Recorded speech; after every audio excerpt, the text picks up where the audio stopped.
شعبان میں بھی روزے رکھنے کی جو باقاعدہ کوئی فضیلت؟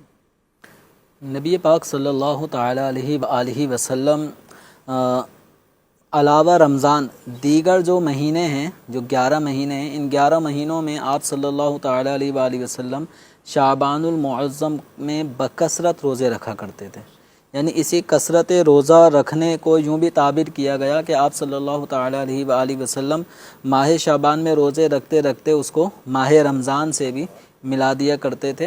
تو نبی کریم صلی اللہ تعالی علیہ وآلہ وسلم نے ماہ شعبان المعظم میں بکثرت روزے رکھے ہیں، اور سرکار دو عالم صلی اللہ علیہ وسلم کی اسی ادا کو ادا کرتے ہوئے الحمدللہ کثیر مسلمان ماہ شعبان المعظم میں بھی اپنے روزوں کی، نوافل روزوں کا اہتمام کرتے ہیں۔